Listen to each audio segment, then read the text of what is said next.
reikia pažiūrėti, kas dirba tose įmonėse, nes dabar logistikos verslas yra toks, kad samdo vairuotojus iš Baltarusijos, iš Ukrainos, nes vietoje netgi tų traktoristų, taip vadinamai, neranda.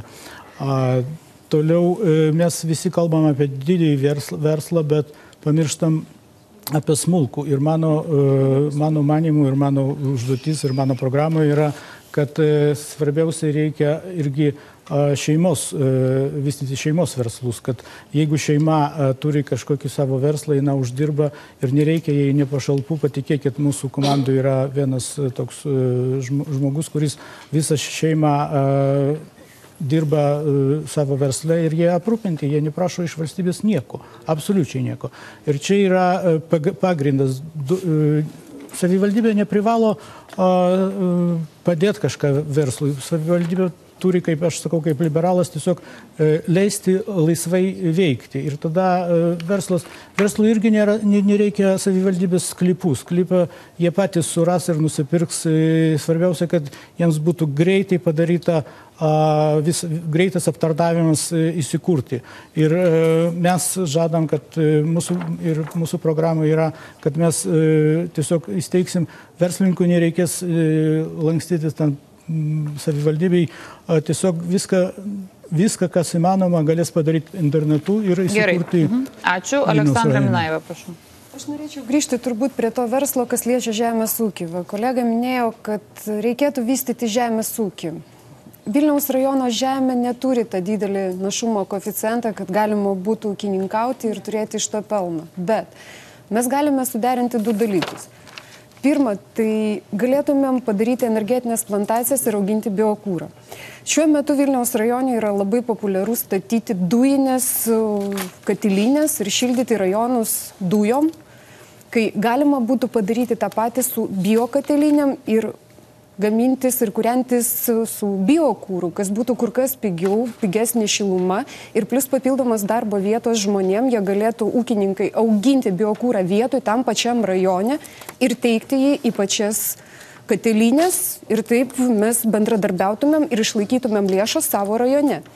Antras aspektas tai yra gyvulininkystė. Girdėjau per debatus, kai buvo savivaldos tarybos rinkimai, kad sumažėjo karvių.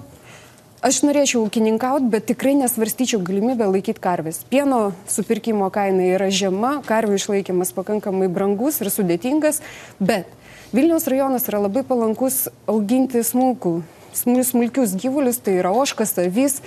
Ir yra perspektyva statytis Vilniaus rajone gamyklą, kurie apdirbinėtų avių vilną. Bet kažkodėl visą laiką eina kažkokie stabdžiai, mes nepritraukiam kažkokių investuotojų ir niekaip negalim įsteigti tos gamyklos, kuri būtų vienintelė Lietuvoje, jeigu ne Pabaltyje. Papildomas darbo vietos, ūkininkavimo skatinimas, sava vilna. Kodėl mes to negalim padaryti? Kodėl to niekas nesidomi ir Vilniaus rajono žemės ūkis iš tikrųjų jisai rietasi žemyn? Aš esu Vilniaus rajono verslininkė Olga Voiničių. Norėčiau trumpai pakalbėti apie smulkų verslą, kadangi man tenka labai daug bendrauti su verslininkais iš Vilniaus rajono. Yra pas mus rajone užregistruota 1944 ūkio subjektai. O projekte dalyvavo tik 30 smulkio ir vidutinio verslo ūkių. Tai net nesudaro 2%. Ką apie tai sako? Kad mūsų verslininkai apie tai nežino. Antras klausimas yra dar apie tai, kad mano verslininkai jau 5 metus negali plėsti savo verslo, kadangi yra žemės klausimai. Projektus nedaro. Stabdo projektus. Tai reikia vizualizacijos padaryti, tai reikia pakeisti, tai keičiasi tvarka ir už tai iš patirčių matom, kad trūksta. Labą vakarą visiems. Tai norėjau pažymėti ir kelis skaičius. Ką tik tai Vilniaus rajono buvo tvirtinamas naujas 15 metų biudžetas. Biudžetas auga 27%, kai tuo tarpu didžiausia problema yra infrastruktūra, tai kyla tik tai 7%. Seniūnijų biudžetai didinami tik tai 7%, o infrastruktūros gerinimui, apšvietimui skiriama tik tai 1,5%. Mes dabar apie verslą kalbam. Tai aš norėjau apie infrastruktūrą, kuri yra po darželio antra problema. Verslui infrastruktūra labai svarbi. Privažiavimo keliai, apšvietimas tai yra didžiulė problema. Ir taip pat Dar vieną norėjau pažymėti, kai buvo viena didžiausių įmonių Vilniaus rajone Lietpak, turėjo planų ir dabar susidūrė su sunkumais, tvirtinant detalaus plano sprendinius, kad galėtų išplėsti gamybą. Kalbama tik tais apie savivaldybės politiką, bet reikia atkreipti dėmesį į tai, kad Europos parama skirta visai Lietuvai, parama galės pasinaudoti 18% regionai. Regionas tai yra keletas savivaldybių. Ir būtina vykdyti regioninę politiką, ne vien tik savivaldybės. Ir investicijas ir lėšas pritraukti būtent į tas vietas, kur yra darbuotojų potencialas. Kur įmonės kursis, kurios mokės gerą atlyginimą darbuotojams. Ir būtent savivaldybės turi bendradarbiauti ir skatinti būtent tokias įmonės kurtis. Dar norėčiau suteikti žodį mūsų kandidatui Algiui Petruškai. Trumpai. Aš tai tokį įspėjimą verslininkam norėčiau pasakyti, kurie nori investuoti Vilniaus rajone. Bėda ta, kad 20 amžiaus pabaigoje žemėtvarkininkai dalino dideliems ponams žemės sklypus ir sklypų ribos prieina iki pat kelio. Ta prasme, susidursime su tokiomis problemomis, kad neturim kur padėti nuotekų vamzdžių, neturim kur pravesti kabelių, galų gale praplatinti kelius. Esmė tokia, kad šiuo metu Vilniaus rajono savivaldybė nedirba su nacionalinė žemės tarnyba, kurie galbūt galėtų inicijuoti, jeigu reikia kažkokią komunikaciją nutiesti administraciniu aktu, čia aišku yra teisminis kelias, taip toliau, ta prasme, nedirbama ir verslas paliekamas su tomis problemomis. Visi žino, kad žemės reforma dar nepabaigta Vilniaus rajone ir vykdė apskritis. Čia irgi sėdi vienas iš apskrities buvusis pirmininkas. Jie keičiasi, o mūsų žmonės kenčia iki tol. Žemė negražinama. Ir kad mes pastoviai bandėm, Lenkų rinkimų akciją pastoviai bandėm tą klausimą teikti vyriausybei, kad pakeisti įstatymą, kad savivaldybė arčiau žmonių žino geriau situacijas, galima dėl žemės grąžinimas buvo daugiau greičiau spręsti, o ne atkelti žemę, perkelti tokio įstatymo visai pasaulyje nėra. Iš visos Lietuvos, būtent į Vilniaus rajoną. Bet tai dabar Vilniaus rajonas vienas paskutiniųjų, jeigu ne paskutinysis likęs dėl to žemės reforma. Taip, žemės reforma vykdė apskritys. Ne savivaldybė. Savivaldybė tik tai galėjo padėti žmonėms parašyti prašymą ir taip toliau. Bendradarbiauti neišėjo, nes kol aš dirbau, turbūt 5 viršininkas pasikeitė, niekas neatsakė už pažeidimus. Net naktimi ponui Landsbergiui matavo žemė mūsų būtent gyventojų žemėje. Taigi, mūsų rajone, norėjau pasakyti, kad plečiasi būtent smulkus verslas. Į savivaldybę labai daug daro ir padeda verslininkams. Aš turiu skaičių, kurie rodo, kad mes labai ūkio subjektų daugiau negu Lietuvoje, negu kitose savivaldybėse labai auga greitai. Norėčiau replikuoti dėl žemės gražinimo. Iš tiesų, žemė yra gražinama pagal eilės surašytas, tai šiuo atveju vietiniams gyventojams pirmiausia eina.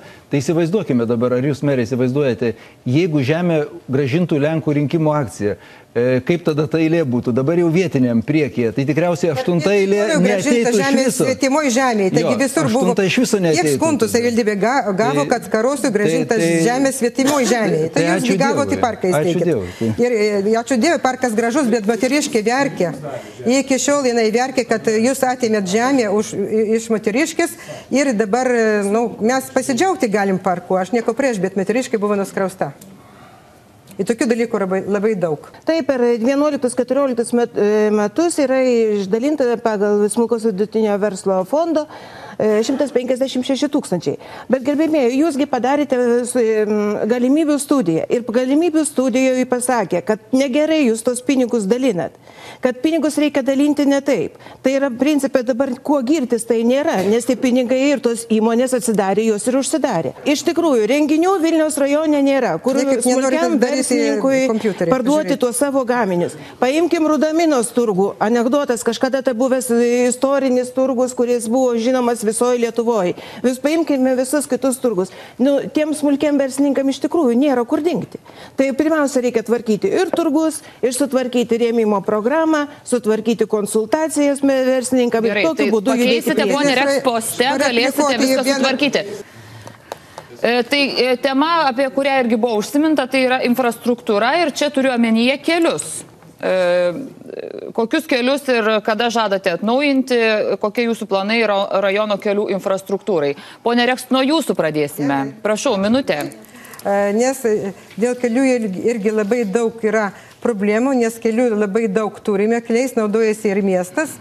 Ir vyriausybė skiria iki šiol, kol Lenkų rinkimų akcijos frakcija Seime, jo pastangomis tas finansavimas padidintas. Buvo tik 20%, dabar jau 30%. Dėkojame už tai ir visas savivaldybės džiaugiasi. Mes pasinaudojam progą ir išnaudojam savo limitą. 16 milijonų galėjom tik panaudoti keliams iš ES lėšų. Mes puikiai pasinaudojam, kaip ir Riešė sėdintis čia tarybos narys irgi gali pasakyti, kad labai gražus kelias ir Galgiuose, ir Skaidiškėse, ir kitur. Sieksim toliau pritraukti lėšas. Kaip KPP direkcijos nuomonė žinau, kad savivaldybė prisideda labai gerai, nes kitos savivaldybės nulinis prisidėjimas. Mes kiekvienais metais apie milijoną ir daugiau irgi prisidedam savo lėšomis ir ateityje irgi planuojam ir šiandien vakar priėmėm biudžetą, irgi planuojam siekti, pagerinti kelius, daugiau lėšų. Dėl infrastruktūros ir dėl kelių. Aišku, kad finansavimas yra labai nedidelis, bet vis tiek reikia ieškoti papildomų lėšų ir mes šitą reikalą tikrai įspręsim, nes įsipareigojom išasfaltuoti visus žvyrkelius. Kaip dabar daroma, nes kaip ir ponė Marija paminėjo, gaunamos lėšos ir keliai atsiranda ten, kur gyvena tarybos narys. Mes su ponė Marija irgi iš vienos parapijos, tai aš atsimenu, dar prieš 10 metų gyventojai skundėsi dėl kelio iš Kyviškių į Rukainių ir niekaip negalėjo ten išasfaltuoti.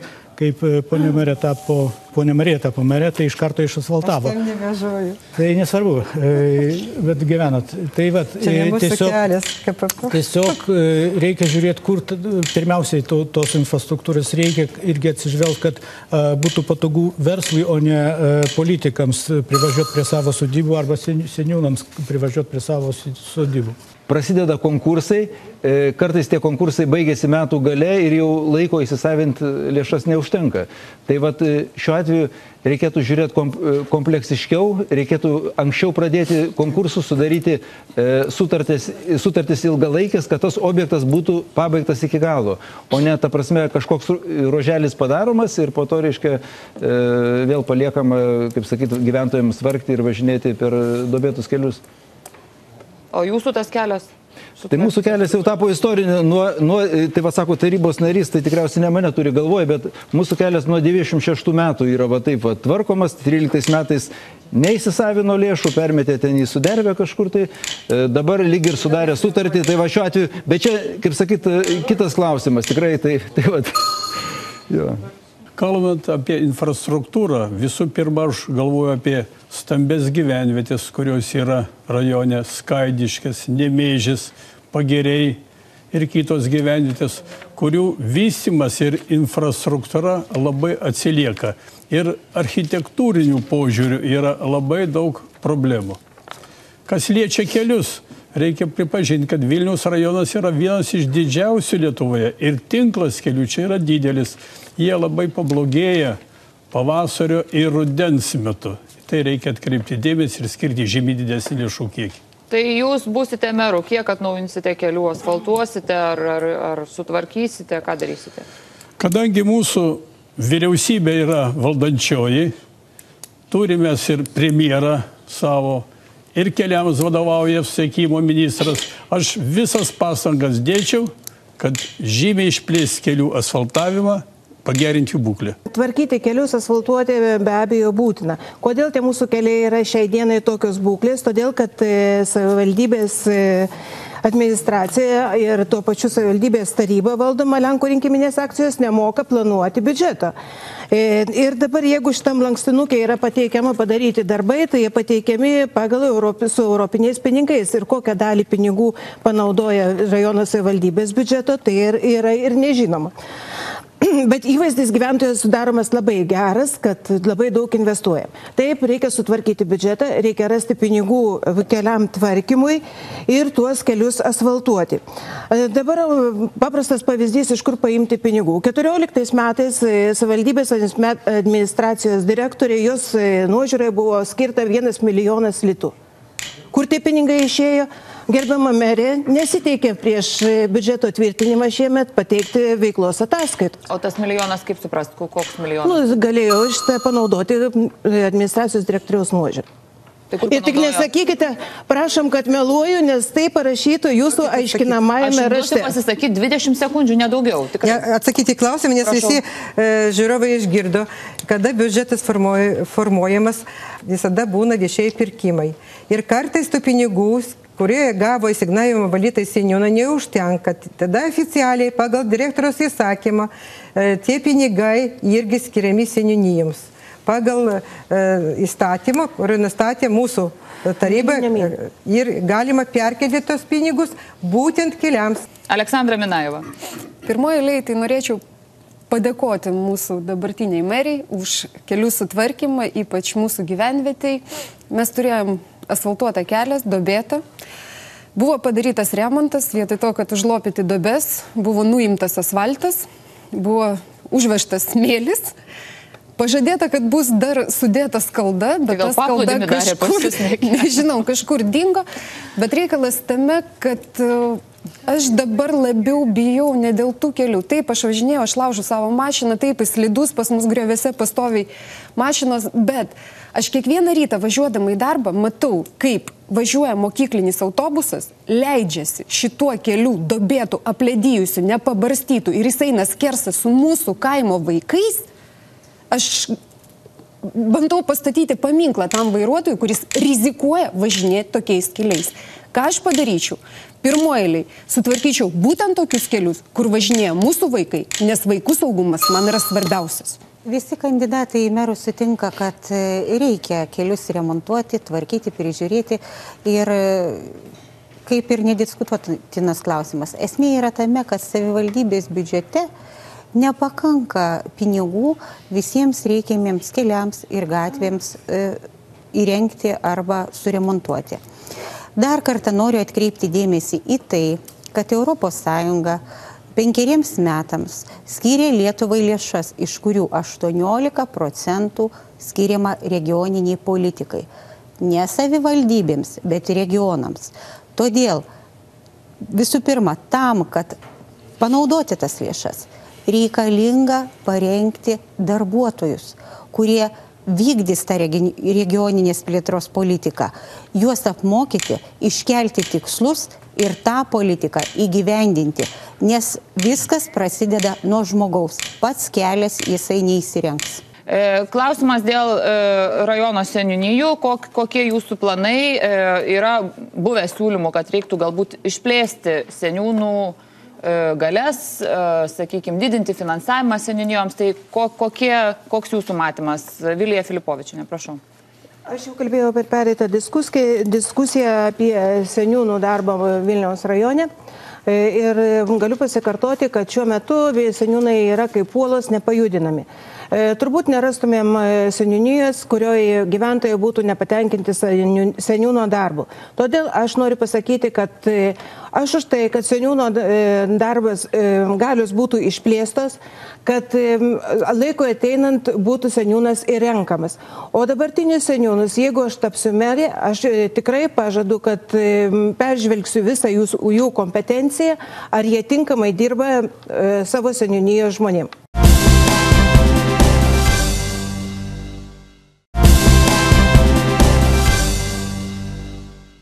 Seniūnijos turi turėti biudžetą ir savarankiškai spręsti svarbiausius komunalinius ir kitus klausimus, žmonių įdarbinimo problemas. Taip, kad seniūnija tai yra demokratijos pagrindas. Nuo čia viskas prasideda. Taip, kad seniūnija turi būti savarankiška ir seniūnai turi būti renkami. Seniūnų kompetencija iš tiesų yra išplėsta ir per daug Vilniaus rajone. Na, seniūnai, kaip visi, kas gyvena Vilniaus rajone ir dirba, tai tikriausiai žino, kad tai yra rinkimams atrama, kuris kiekvienas seniūno pavaduotojas ar seniūnas apeina gyventojus, ten pripasakoja visokių pagazdinimų, visko. Tai va, iš tiesų tie seniūnai kartais pasitelkiami ne toj vietoj, kur reikėtų, reiškia, o tokiem politiniam tikslam siekti.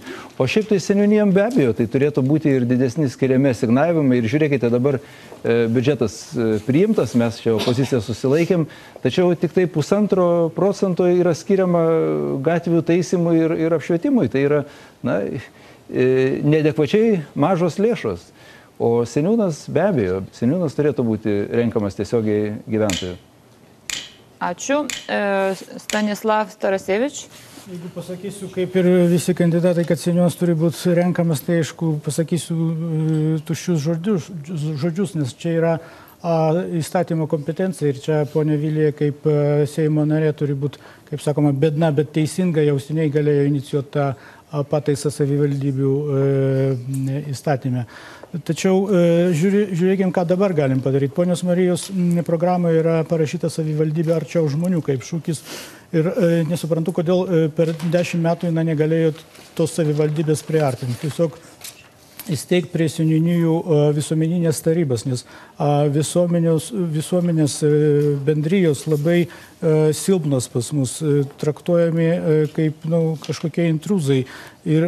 O tokios tarybos, kur veikia bendrijos, bendruomenės, galėtų patart seniūnui, jau dabar galėtų patart seniūnui, kur geriau ką padaryti ir kur dėl pinigų irgi klausimas, nes jeigu mes pažiūrėsim dabartinių seniūnijų biudžetų, tai aš juokauju ir vadinu jos kapinių prižiūrėtojais, nes jie gauna daugiau lėšų kapinių priežiūrai negu keliam tvarkyti. Ačiū. Marija Reks. Aš norėčiau pasakyti dėl seniūnų, kaip pasakė kolega, kad įstatymas toksai yra, koksai yra, bet seniūnai turi dabar labai daug pareigų, net ir pareigybių aprašymų nėra tų pareigų, kurie turi vykdyti. Jie vykdo, nes jie arčiau žmonių yra ir aš irgi nieko prieš, kad būtų renkami ne tik seniūnai, kaip dabar ir merai, bet tik tai turi būti galios. Dabar galių nei merai neturi, kai išrinks, nei seniūnai neturės, jeigu nebus pinigų. Tarybos narys gerbiamas Kerosas galėtų žinoti, kad kiekvienais metais skiriamos lėšos keliams tik taip maždaug balandžio mėnesį iš KPP, tada didinamas biudžetas ir seniūnijos gauna kaip asignavimo valdytojai finansavimas keliams. Čia, ką skiria savivaldybė, tai skiria papildomą dalį. Taigi, norėčiau pasakyti, kad irgi nežinojimo būtent tarybos narių neįtraktuojat būtent kaip nes ponė sėdi tarybos nariai apie tai žino.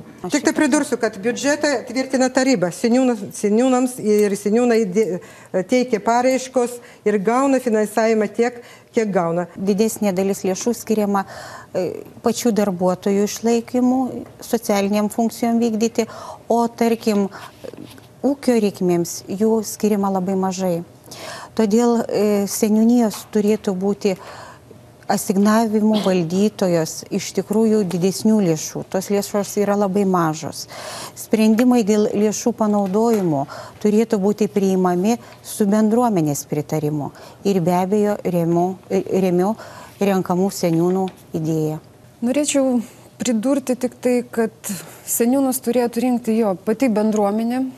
Tik tas žmogus, kuris kandidatuotų būti seniūnu, turėtų turėti tam tinkamą išsilavinimą ir patirtį, kad tai nebūtų kažkieno kaimynas, draugas, dar kažką, o žmogus, kuris tikrai galėtų valdyti tą seniūniją. Šiuo metu seniūnijoje yra tikrai didelės problemos su pačiais seniūnais, kurie negirdi žmonių, kurie nėra arčiau žmonių ir pati įsitikinau, kai žmonės kelis metus prašė suteikti mokyklinį autobusą į Rudaminą vežiojant iš mažų gyvenviečių, baigės tuo, kad aš pati. Bet nei mokykla, nei seniūnas, niekas į tai nekreipė dėmesio, nors buvo rašomi raštai ir jums taip pat buvo rašomi. Tai ką aš padariau? Aš išmušiau tą mokyklinį autobusą per 2 savaitės ir dar dasimušiau tai, kad atvažiavo į Rudaminą Valdas Adamkus ir po to jau prasidėjo tvarka seniūnijoje. Prieš savaitę prezidentūra pareiškė, kad Šalčininkose ir Vilniaus rajonuose pastebėtas masinis piliečių deklaruotos gyvenamosios vietos perregistravimas iš vienos savivaldybės į kitą ir tai buvo pavadinta organizuotos manipulacijos požymiais. Gal jūs galite paaiškinti, kodėl jūsų rajone tokie vyksta dalykai? Apie deklaravimo vietą nesupratau. Masinis gyvenamosios vietos perregistravimas iš vienos savivaldybės į kitą. Pas jūs rajone Aš žinau, kad buvo... Prieš rinkimus pasitaiko atveju, kai vienu adresu registruosi 10 rinkėjų. Aš galiu spėlioti tik tai, kažkas tai gyveno vienam rajone, nes tėvai gal gyveno. Deklaruota gyvenamąją vietą kitame rajone. Bet čia Šalčininkai Vilniaus rajonas. Palaukit, tai nesvarbu, dabar yra toks laikotarpis, ateina laikotarpis rinkimų, yra pildoma forma, kur gyventojas gyvena. Čia nedeklaravimas. Jūsų partija neragino, kad gal geriau Vilniaus rajone ar Šalčininkose? Jeigu žmogus nori prabalsuoti, gyvena Rudaminoj, a jis deklaruotas Šalčininkose, jis turi Rudamino parašyti formą numeris 5, ir tada galės balsuoti Vilniaus rajone. A koks skirtumas, aš nežinau. Kaip manote, ką dar norėtų rinkėjas iš jūsų išgirsti? Prašau, kiekvienas. Pasisakote, Vilija Filipovičienė. Esu tremtinė ir žinau, ką reiškia nepriteklius, tą man reikėjo ištverti vaikystėje. Viską, ką pasiekiau pati, sąžiningų darbų ir daug dirbdama. Esu verslininkė, suprantu verslą, suprantu finansus. Esu buvusi tarybos narė ir dabar esu Seimo narė. Suprantu, kad tai yra valdyti savivaldybę. Todėl prašau ir kviečiu balsuoti už mane, Vilija Filipovičienė ir darbo partijos sąrašą numeris 20. Stanislavas Giedraitis. Socialinis teisingumas, rūpestis žmogumi, pagrindinis socialdemokratų yra rūpestis. Turėdami tvirtą pagrindą vyriausybėje, mes daugiausia galime padėti šiam rajonui. Taip kad prašau visus rajono gyventojus balsuoti už sąrašą numeris 2, už mūsų partiją. Gintaras Karosas. Esu nepartinis kandidatas, taigi galėčiau sutelkti visus Vilniaus rajono gyventojus jo pažangai. O šiaip tai svarbiausia žinia, ką aš noriu perduoti, tai kad, mėlieji, kovo 1 dieną ateikite į rinkimus ir išsakykite savo poziciją. Aleksandra Minaeva. Nelabai noriu dalinti kažkokių pažadų. Pažadų nedalinsiu. Aš darau. Savo kaime tiek, kiek galėjau. Nebūdama dar politikoje padariau vakcinaciją gyvūnų, radau investuotojus, rėmėjus, suvakcinavom visą gyvenvietę. Žinojau, kad yra akcija sterilizavimo gyvūnų, surinkom, išvežėm, sterilizavom. Reikėjo mokyklinio autobusą. Padariau. Dasimušiau, kad tas mokyklinis autobusas eitų į mūsų kaimą. Nenoriu girtis, bet aš noriu daryti. Ir visus kviečiu prisijungti prie mūsų, prie Lietuvos valstiečių ir Žaliųjų partijos, ateiti į mūsų gretas ir daryti kartu. Balsuokite už mus. Numeris 13. Rima Petruškienė. Partija Tvarka ir teisingumas yra orientuota į visus žmonės. Stipri vietos savivalda yra pamatas, ant kurio iškyla brandi demokratinė visuomenė. Partija Tvarka ir teisingumas deleguoja geriausius savo atstovus įgyvendinti programą. Visų pirma, atsižvelgdami į svarbiausius prioritetus, tai meilės ir tarnystės savo kraštui kriterijus. Kviečiu balsuoti už mane kandidatę į Vilniaus merės Rimą Petruškienę ir rajono merės Rimą Petruškienę ir mūsų kandidatų sąrašą. Gerbimi Vilniaus rajono gyventojai, kviečiu balsuoti už tuos, kuriais pasitikite, kuriuos pažįstate ir manote, kad jie pateisins jūsų lūkesčius. Ateikite kovo 1 dieną. Tikiuosi jūsų palaikymo ir kviečiu balsuokite už sąrašą numeris 14 ir мане Мария Рекст. Ачу. Запрашам на выборы, приглашаю на выборы. Спасибо, dziękuję. Stanisław Tarasiewicz. Esu Lietuvos Laisvės sąjungos kandidatas į Vilniaus rajono merus partijos, laisvų žmonių partijos, nes tik laisvas žmogus yra kuriantis žmogus. Tada kviečiu visus ateiti rinkimus ir balsuoti už laisvę ir nebijosim rytojus. Balsuokit kovo 1 už 11 numerį. Linkiu sėkmės rinkimams visiems kandidatams į Vilniaus rajono mero postą. Ir tai buvo paskutinė rinkimų debatų laida. Baigėme šitą mėnesį trukusį maratoną. Tikiuosi, kad padėjome jums apsispręsti, kurį kandidatą pasirinkti ir labai raginu kovo 1 eiti balsuoti. Atsisveikinu. Gero vakaro.